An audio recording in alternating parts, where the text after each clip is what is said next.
Well, hello and welcome to Waffle-Free Storytelling. It's Tina Konstant here, and because all the waffle is at the end, we're going to leap right into this week's story, which is kind of a gentle tale called Where Memories Go. It's about Grunella.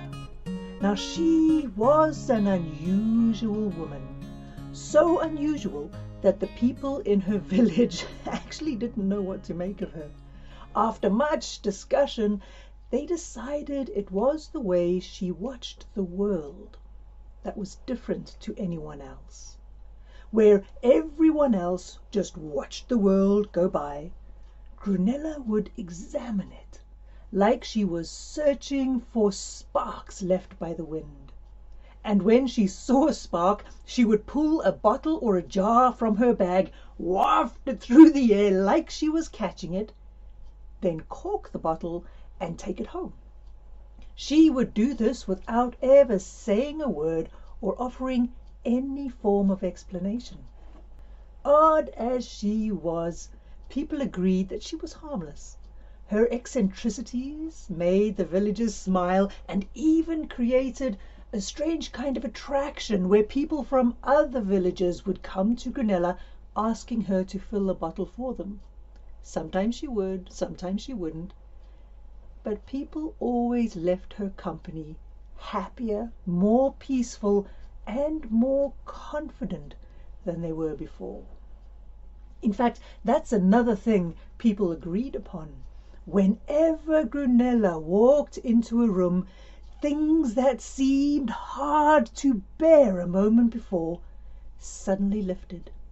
It's just how she was. "You're our lucky charm," some would say, as she disappeared into her cottage every evening with the bottles she had filled. But not everyone in the village was happy to have Grunella in their midst. The old oracle didn't like the attention the young woman was getting, nor did she like the fact that people went to Grunella for guidance before they came to her. Granted, Grunella never really gave advice, mainly because she never spoke. But still, the oracle didn't like the competition. If anyone was going to use gimmicks to control how people lived, it would be her, the oracle, the all-seeing eye. And so she set about watching Grunella to see what she was really up to. For 3 days and for 3 nights, the oracle followed the young woman. Sticking to the shadows, she watched Grunella stroll through the town and through the woods. She watched as Grunella stood in the village square and filled her bottles with nothing. She watched as people stood in lines, hoping that one of those bottles was for them. The old woman scoffed at the madness of it all. Surely these people saw a con when it was right in front of their faces. At night, the old oracle tried to get a peek into Grunella's house, but try as she might, the cottage was sealed shut. As a result, this quickly became an obsession for the oracle. She had to get into Grunella's house. All of the answers would be there. So she waited until the morning of the 4th day. The moment Grunella left through the front door, the oracle pried open a window at the back of the house and climbed inside. Nothing in the house made sense. There was no living room, no bedroom or dining room. Every room in the house was taken up with shelf after shelf, row after row of bottles and jars. The only space not filled with bottles and jars was a small corner where there was a narrow bed, a bathroom for one, and a tiny kitchen. The oracle peered at every container, Each one seemed empty to her eyes.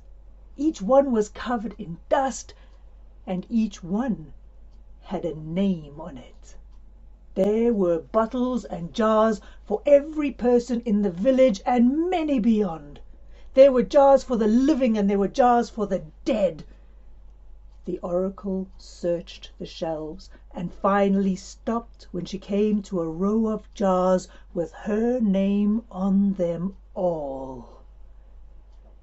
Furious at the audacity of the young woman, the oracle pulled a green glass vessel off the shelf, shook it, then pulled the cork and peered inside. A musty smell escaped. In a moment, the oracle's mind was flooded with memories of the day her parents died, leaving her alone and orphaned in a town she didn't know.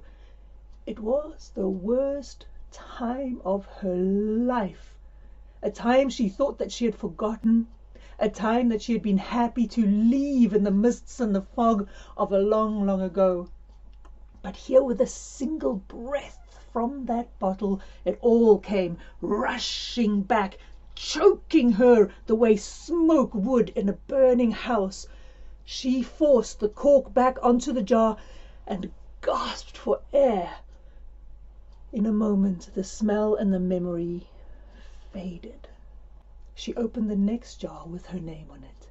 This one was smaller. It was a yellow-tinted glass bottle.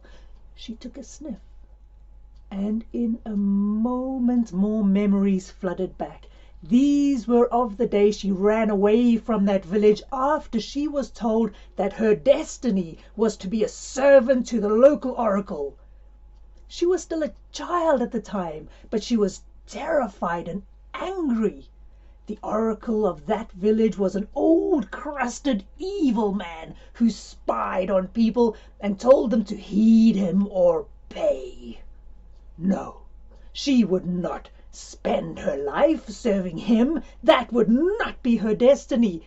She would make her own way. That's when the idea came to her that she would be the oracle. She was young, but she already understood that the only way to be safe in the world was to be protected from it, to be above it, untouched and feared. That was the day she painted her face and donned the oracle's mask. And it had served her well. In a haze, the old woman picked up a third bottle.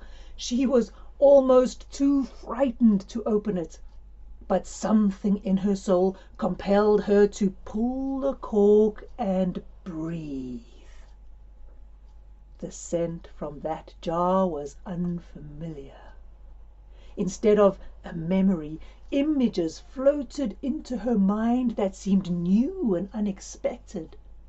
Images of a wolf in her path, a black hawk above her head, and a scorpion at her heel. Witchery! The woman smashed the jar on the floor just as Grunella came home. Without saying a word more, the oracle pushed her way through the door and ran into the night.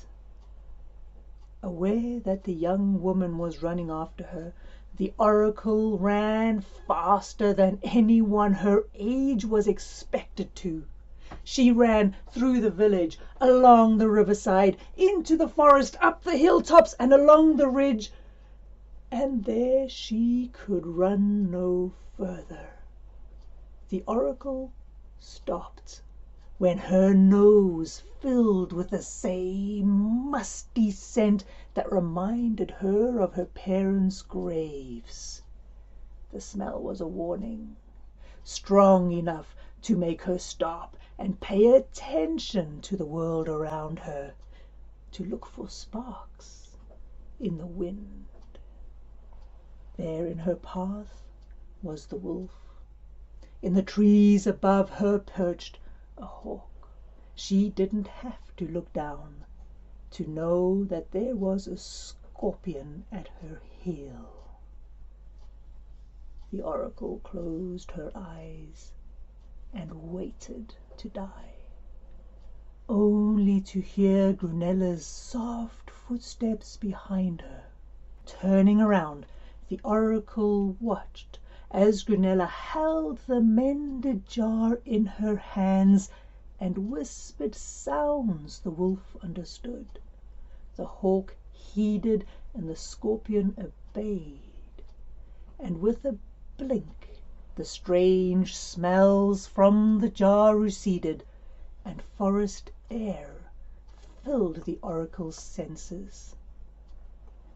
Quietly, like she had done it 100 times before, Grunella lit a small fire, lined up 12 jars, all with the oracle's name, and invited the old woman to sit. And for the first time in the oracle's memory, Grunella spoke. "The jars are yours," she said. "You know what they are." And the oracle did. Every jar was full of memories her soul was not strong enough to carry. This 3rd jar was her death according to the life she had lived. "Nothing is set in stone," Grunella said.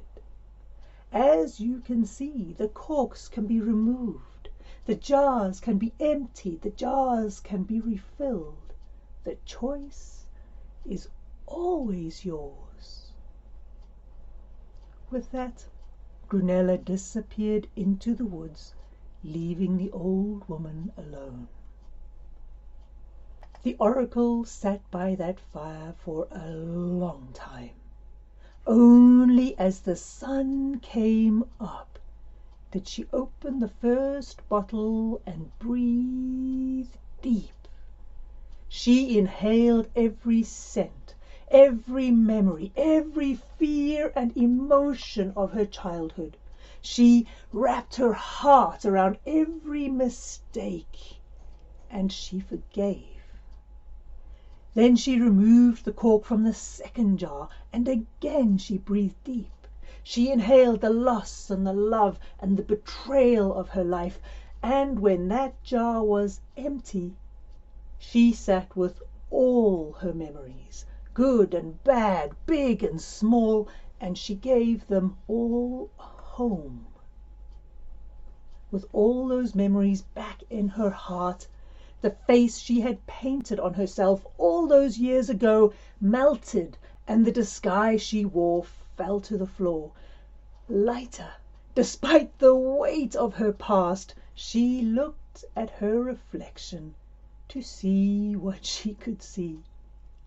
And she saw herself, not an oracle, not a daughter, not a sister, not a mother, not a woman, not an orphan, just her, the human being her life and her memories had made her. That morning she walked back into the village. Without her layers of disguise, nobody recognized her, nobody knew her. But even so, they all greeted her and welcomed her, fed her and invited her into their homes, and they loved her. Many years later, with every memory lived, every heart touched, every plate full and every cup drained, the old woman who once did everything in her power to stand apart took her last breath in the company of those she loved.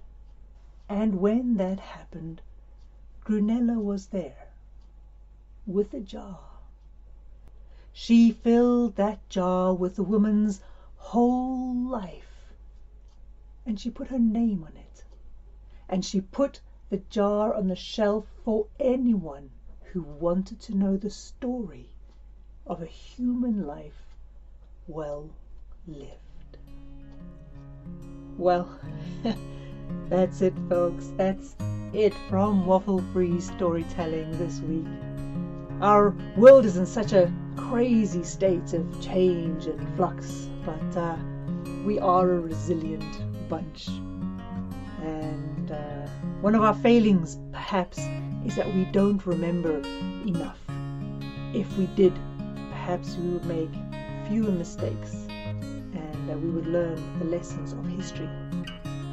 But I think we're doing all right. I think as a planet, we're moving in the right direction. So as always, all of the waffle is down in the show notes, or drop around to www.tinaconstant.com for everything else, including Waffle-Free Stories for kids, where you can all take part and join in. Oh my goodness, what an adventure we're growing there. Okay, I'll see you next time, folks. Have a beautiful day. Bye-bye now.